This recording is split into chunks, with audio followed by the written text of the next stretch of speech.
the island of the gods. It's that picture-perfect paradise you see splashed all over your social media feed. Perfect sunsets, infinity pools, and this incredible sense of serene spirituality. It's a dream destination for millions, and for good reason. But what you don't see in those perfect photos is the darker side of paradise. A world where tourists are targeted every single day, and one simple mistake can cost you thousands of dollars. A place where a friendly smile can be hiding a carefully planned rip-off that leaves you stranded, furious, and heartbroken. We've heard from so many travelers who lost everything from a few bucks to their entire vacation fund in just a few seconds. That's why we're counting down the 12 biggest scams in Bali. We'll show you the red flags to watch out for and give you the exact strategies you need to stay safe so your dream trip doesn't spiral into an absolute nightmare. Number 12. The digital tourist tax scam. Kicking off our list at number 12 is a scam that cleverly preys on your desire to do the right thing. As of 2024, Bali requires all foreign tourists to pay a tourism tax of about 150,000 rupiah, roughly $10. It's a totally legitimate fee, meant to help preserve the island's culture and environment. The problem? Scammers immediately flooded the internet with look-alike websites to cash in. One traveler told us they found what looked like an official site, paid the tax, and then got hit with over $1,000 in fraudulent charges. The fake site stole their credit card details, and their trip was ruined before it even started. So this isn't just about losing 10 bucks, you're risking your entire financial identity. Here's how you avoid it. Only ever use the official government website, which is lovebali.baliprov.go.id. Notice that .go.id at the end? That's the official designation for Indonesian government sites. Anything ending in .com or .org is a fake. Even better, just pay when you land at the official counter in the airport or use the official Love Bali app. Number 11. The tourist price shuffle. Ever get that nagging feeling you're paying way more than a local? Well, you probably are. Welcome to the tourist price shuffle. It happens everywhere, from the Ubud art market to a little street-side stall.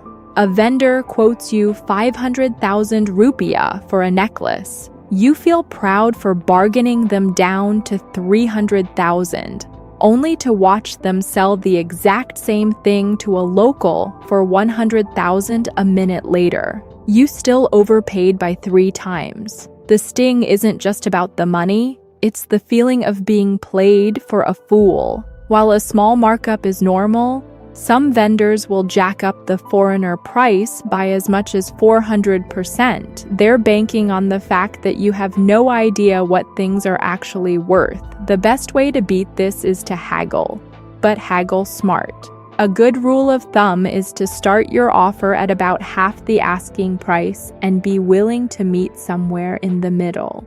If it still feels too high, just walk away. More often than not, you'll hear them calling you back with a better offer before you've taken 5 steps. Number 10. Fake tour packages with hidden fees. You've seen them in kiosks all over Kuta and Ubud. Glossy posters for a full-day waterfall tour at a ridiculously cheap price. You pay up, buzzing for a day of adventure. But the reality is often a complete mess. One group told us they paid $100 each for a tour that was just a string of commission-based stops at silver factories and coffee plantations. Their guide was a no-show, and they only saw one of the promised waterfalls. The issue with these unofficial tour operators is that they are notorious for cutting corners. They'll either give you a really poor experience or, in some cases, just not show up at all. Your dream day trip quickly becomes a wallet-draining waste of time. To steer clear of this, book your tours through reputable sources. Your hotel is always a safe bet, and so are established online platforms that have tons of real reviews. Before you pay a dime, Get a confirmed, written itinerary that spells out exactly what is and isn't included, and ask them straight up, are there any extra fees or mandatory shopping stops? If they get shifty with the answer, walk away. Number 9. Airport transfer and porter overcharges. You've just landed from a long flight, you're tired, disoriented, and trying to navigate the chaos of Ngurah Rai Airport. Out of nowhere, a friendly porter grabs your bags before you can say no, and a dozen drivers swarm you, all yelling, "Taxi, boss, best price!" One family shared how a porter demanded 200,000 rupiah, about $13, just for carrying their bags less than 50 feet. They paid him just to make him go away. This is where scammers thrive. They prey on your post-flight stress, quoting fares that are double or even triple the standard rate. It's not just about overpaying. It's an aggressive, high-pressure tactic that can start your vacation on a really sour note. Your best defense is to book your airport transfer in advance through your hotel or use an official ride-hailing app like Grab or Gojek. They have designated waiting lounges at the airport, which makes things so much easier. As for the porters, a firm "no thank you" while keeping a hand on your luggage is all you need. If you do want help, agree on the price before they even touch your bags. Number 8. Fake police fines. This one can be seriously intimidating. You're cruising on your scooter. Maybe you just forgot your helmet for a short ride and a guy in a uniform flags you down. He says you've broken a rule and demands a cash fine of 500,000 rupiah on the spot, threatening to haul you down to the station if you don't pay. An Australian tourist, terrified of a legal nightmare, paid the $30 bribe immediately. The problem is, many of these are just imposters who prey on tourists who don't know their rights. They use your fear of foreign authorities to make a quick buck. First off, to avoid this, always wear a helmet and carry your international driving permit. But if you are stopped, stay calm. Ask to see the officer's ID and tell them you want an official ticket, not just a demand for cash. Say clearly that you'll pay the fine at a police station. If it's a scam, they'll almost always let you go to avoid the hassle. Never ever hand over cash bribes on the street. Alright, we're halfway through. If you're finding this useful and feeling a little more prepared for your trip, do us a huge favor and hit that subscribe button. We pour a lot of work into making sure travelers like you stay safe, and every bit of your support helps us keep going. Now, let's get back to the countdown, because the scams only get more serious from here. Number 7. The mandatory offering and sarong scam. This scam is especially deceptive because it wraps itself in a cloak of cultural tradition. As you approach a major temple like Besaki, a group of women might aggressively try to push a free bracelet onto your wrist or shove a kanang sari offering into your hand. The second you accept it, it's no longer free. They'll demand a donation, often starting as high as 100,000 rupiah.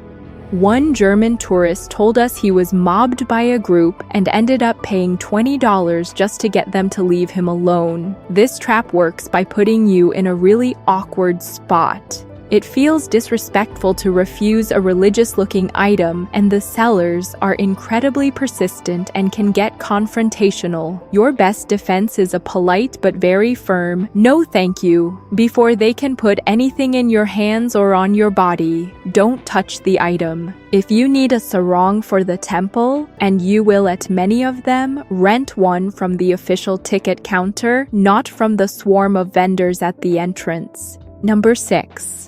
Fake temple guides and mandatory donations. You arrive at a stunning site like Tanah Lot or Goa Gajah, and a man in traditional attire approaches you, claiming to be an official guide. He offers to show you the special spots, but after a quick walk, he corners you and demands a massive tip of 300,000 or 400,000 rupiah. A Canadian couple said they felt totally violated when their spiritual visit turned into a $40 shakedown. These scammers turn sacred grounds into their personal ATMs, exploiting the cultural significance of the location and your desire to be respectful. Another version of this is the fake entrance fee, where someone blocks a path to a beach or viewpoint with a piece of rope and demands cash to let you pass. The easy fix here is to only use licensed guides who can show you an official photo ID badge. If an unofficial guide comes up to you,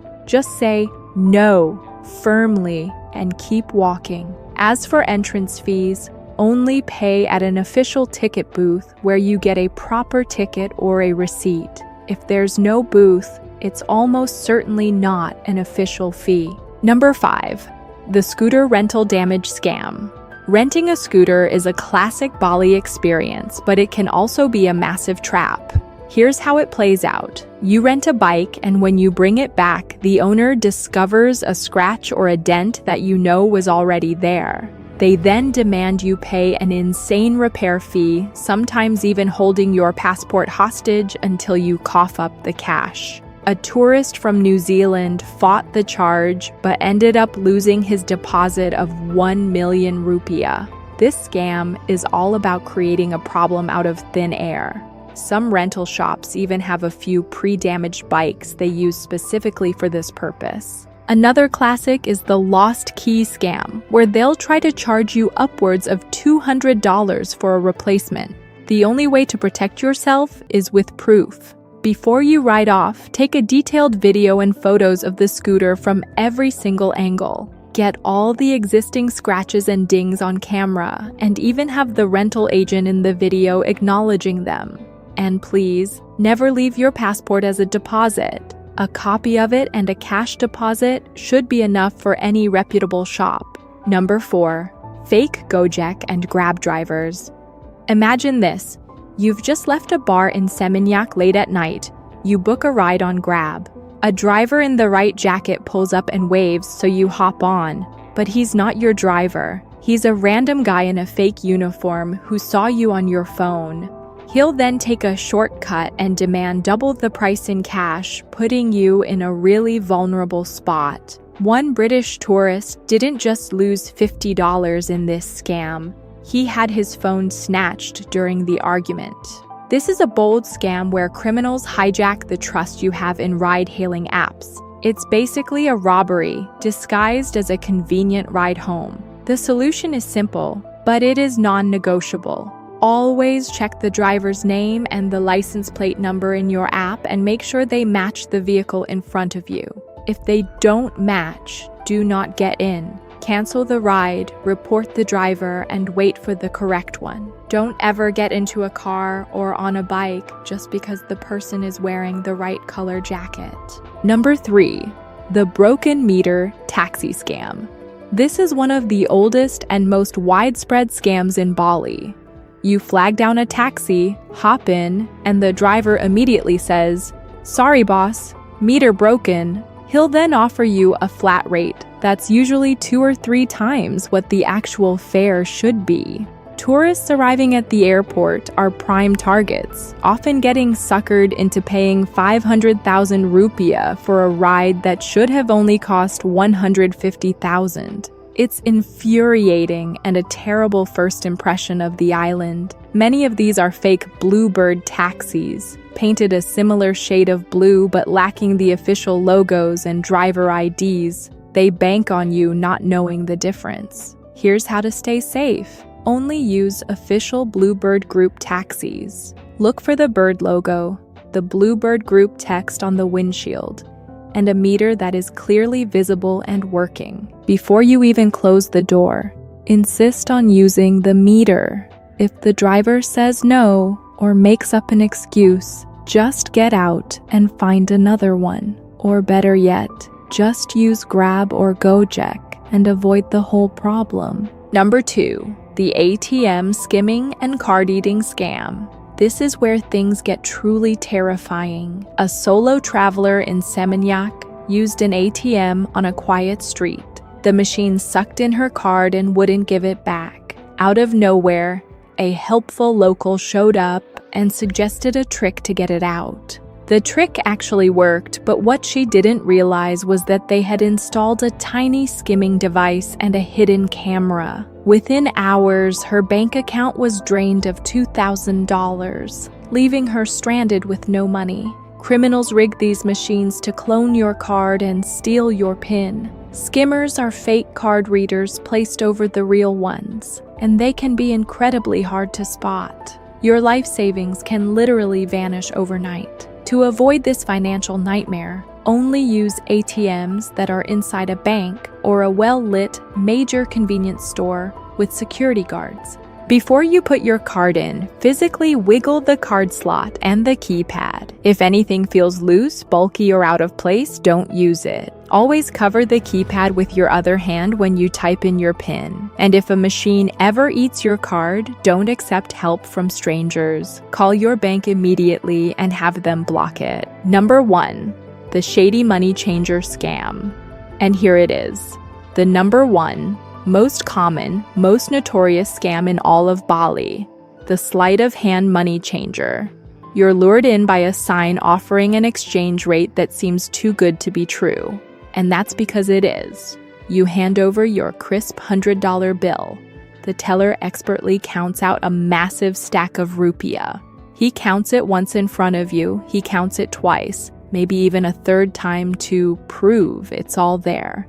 But in that final fluid move as he hands you the stack, his fingers deftly slide a few bills off the bottom and drop them under the counter. An Australian tourist told us he lost $500 in the blink of an eye. You walk away feeling like a millionaire with your thick wad of cash, only to realize later you've been shortchanged by 20, 30, or even 50%. They are absolute masters of distraction. This scam is 100% avoidable if you follow one golden rule. Only use authorized money changers. We're talking about the ones with professional, permanent-looking storefronts, often with security guards and official certificates from Bank Indonesia on display, like PT Central Kuda or BMC. Avoid any sketchy little booth in a back alley or inside a souvenir shop. When you do exchange, count the money yourself, bill by bill, before you leave the counter. If they touch the money again after you've counted it, count it again. No exceptions. Look, the point of this video isn't to scare you away from Bali, it's to empower you. Bali is without a doubt one of the most beautiful and magical places on the entire planet. The people are overwhelmingly kind, the culture is incredibly rich, and the landscapes will take your breath away. For every one person trying to run a scam, there are 1,000 honest locals who are genuinely happy to welcome you. By knowing these tricks, you're no longer an easy target. You can travel with confidence, sidestep the traps, and focus on having the incredible, life-changing vacation you deserve. Now, we want to hear from you. Have you ever run into a scam in Bali or anywhere else in your travels? Share your story in the comments below. Your experience could be the exact warning that saves another traveler from making the same mistake. Thanks for watching. If this was helpful, please give this video a like, subscribe for more essential travel advice, and travel safe.